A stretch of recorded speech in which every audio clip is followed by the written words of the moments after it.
suppression de l'âge limite pour la présidentielle, la Gambie passe à l'action.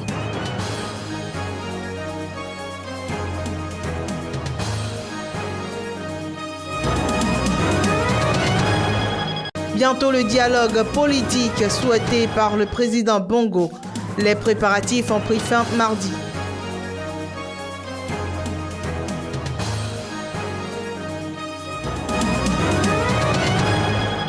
En Guinée, Alpha Condé limoge 3 de ses ministres, une action qui fait suite à de violentes manifestations et à des jours de grève.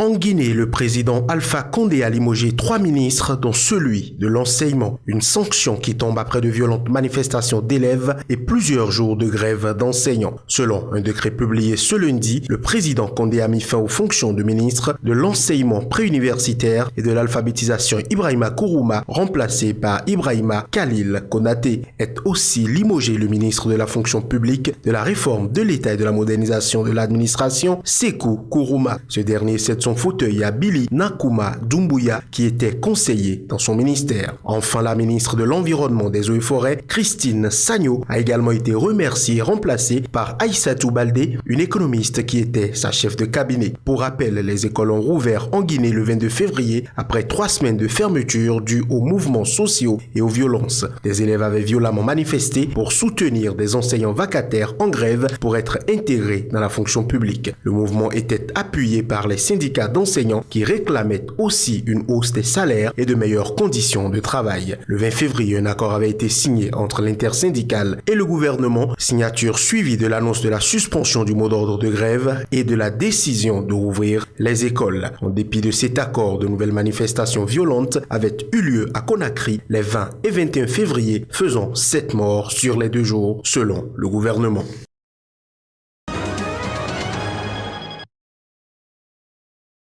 En Gambie, les députés ont adopté ce mardi une loi supprimant de la Constitution la limite d'âge à 65 ans pour les candidats à l'élection présidentielle. Cette limite d'âge, également valable pour les candidats au poste de vice-président, avait été fixée après révision de la Constitution entrée en vigueur en 1997. Sa suppression intervient après la contestation fin janvier de la nomination par le président Adama Barrow comme vice-présidente de Fatoumata Diallo Tabayang, 68 ans, soit 3 ans de plus que l'âge limite. Elle avait été déchargée de ses fonctions de vice-présidente et nommée le 21 février ministre de la Femme avec mandat de superviser la vice-présidence. La révision constitutionnelle adoptée mardi par le Parlement et qui doit être promulguée par le président pour entrer en vigueur lui ouvre la voie pour une nouvelle nomination à la vice-présidence. Les députés ont également adopté un test qui relève à 75 ans l'âge du départ à la retraite des magistrats contre 70 ans auparavant. L'Assemblée nationale actuelle est largement dominée par l'Alliance patriotique pour la réorientation et la reconstruction APCR, la formation de l'ex-président Yahya Jammeh en exil depuis le 21 janvier après 22 ans de pouvoir absolu.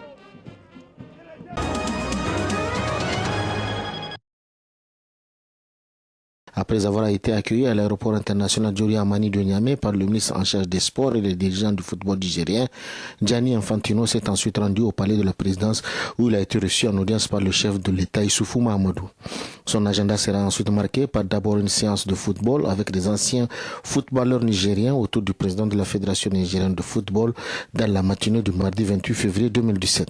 Peu après, Infantino va assister aux côtés du président nigérien à l'inauguration du centre technique de football, fruit de la coopération entre la FIFA et la FENIFOOT à travers le projet Gold. Ce joyau national qu'est le centre technique, d'une superficie de 12 hectares, gracieusement offerte par l'État du Niger, pour une pleine jouissance de sa jeunesse, a bénéficié de 5 projets Gold pour revêtir cette image d'aujourd'hui. Pour cette première visite qu'il effectue au Niger, Gianni Infantino a salué le progrès du Niger en matière de football et l'exemplarité de la coopération entre la FIFA et la FENIFOOT. Gianni Infantino a aussi fait cas de toutes ses ambitions pour le football africain.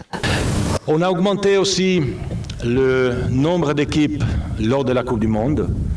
Là, je pense qu'on a même fait mieux que ce que j'avais proposé dans ma campagne, parce que lors de ma campagne, j'avais proposé 40 équipes pour une Coupe du Monde avec 7 équipes africaines. Aujourd'hui, on a pris la décision, on l'a prise le 10 janvier et à partir de 2026, il y aura 48 équipes au lieu de 32, donc 16 équipes de plus, dont on va voir 9, 10 et on verra combien d'équipes africaine. Le ministre nigérien de la Jeunesse et des Sports s'est félicité de cette visite du président de la FIFA avant de souligner les avancées du Niger à travers les engagements honorés du président de la République dans le domaine footballistique.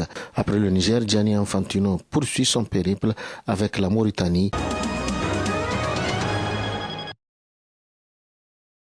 « 69 étudiants ont été condamnés mardi au Tchad à 1 mois de prison ferme pour outrage à l'autorité de l'État. Les étudiants de l'Union des étudiants tchadiens UNAID ont également été condamnés à 50 000 francs CFA d'amende par personne. 3 étudiants ont été relaxés au bénéfice du doute par le tribunal de N'Djamena. Ces condamnations font suite à la perturbation d'une visite ministérielle alors que les universités grondent contre la suppression des bourses. Selon une source judiciaire, samedi dernier, lors d'une visite sur un campus, le ministre de l'Enseignement supérieur, accompagné de son homologue sénégalais, avait été hué par les étudiants qui ont lancé des pierres sur les voitures officielles. Cet incident avait provoqué l'intervention de la police qui avait dispersé les étudiants avec des grenades lacrymogènes. À l'image de nombreux secteurs de la société tchadienne, les étudiants sont en colère contre les mesures d'austérité du gouvernement qui se sont traduites par la suppression de leurs bourses. Pays producteur de pétrole, le Tchad traverse une sévère crise économique et sociale due à l'effondrement des cours de l'or noir, ce qui a conduit le président Idriss Déby à réorienter l'économie vers l'agriculture et l'élevage.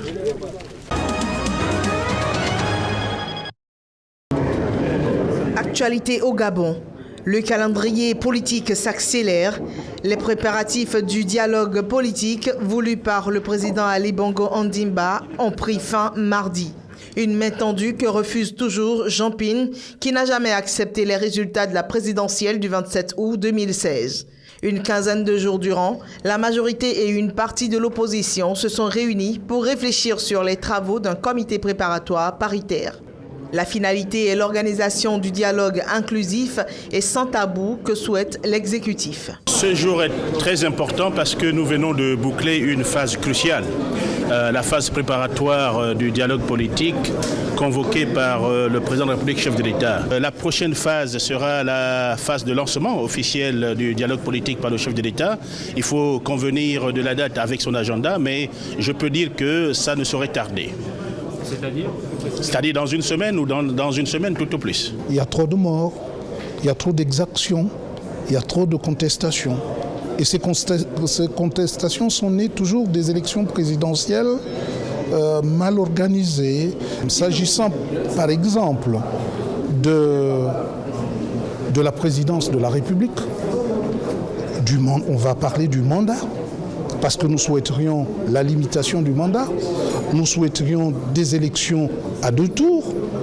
Lors de ces travaux préparatoires, la coalition pour la nouvelle République de Jean Ping et ses partisans ont pratiqué la politique de la chaise vide. Le dialogue devra porter sur la réforme des institutions, les futures élections, la modernisation de la vie politique, la cohésion sociale et la paix. Il se tiendra à Libreville et durera 21 jours qui pourront être prolongés, d'après le rapporteur qui a évoqué la présence de médiateurs gabonais ou étrangers.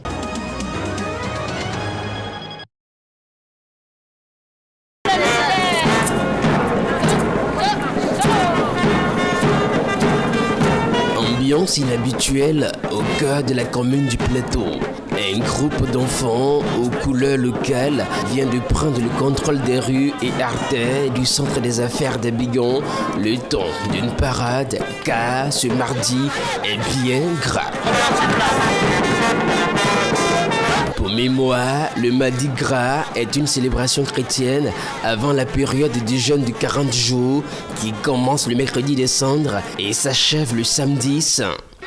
Le Mardi Gras désignait le dernier jour où les chrétiens pouvaient manger gras. Dans cette école de la maternelle, l'ambiance semble bon enfant.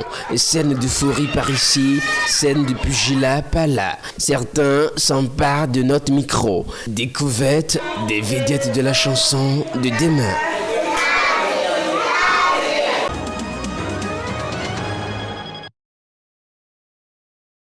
Opération antiterroriste en Algérie. 9 islamistes armés ont été tués mardi par l'armée algérienne en Kabylie, une région de l'est d'Alger. De sources sécuritaires, les 9 islamistes ont été abattus suite à une opération de fouille et de bouclage. 2 kalachnikovs, un fusil à lunettes, un fusil à pompe, 5 fusils de chasse et des munitions ont été saisis selon cette source. Les autorités algériennes utilisent le mot terroriste pour désigner les islamistes armés qui sont actifs dans le pays depuis le début des années 1990. En effet, l'armée algérienne a multiplié les opérations dans les régions montagneuses de l'Est depuis le début de l'année. Déjà, plus de 30 islamistes armés ont été tués. Malgré l'adoption en 2005 d'une charte pour la paix et la réconciliation, censée tourner la page de la guerre civile, des groupes armés islamistes restent actifs dans l'est et le sud du pays et visent principalement les forces de sécurité.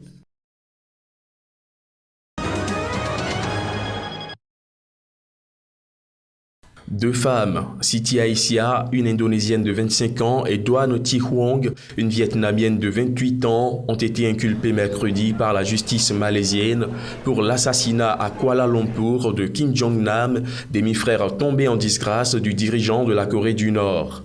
Ce dernier a succombé le 13 février dernier à l'aéroport de Kuala Lumpur à un puissant agent neurotoxique. En cas de condamnation, les 2 suspects encourent la peine de mort par pendaison. Les enquêteurs les accusent d'avoir porté du VX, agent neurotoxique classé comme arme de destruction massive, au visage de la victime.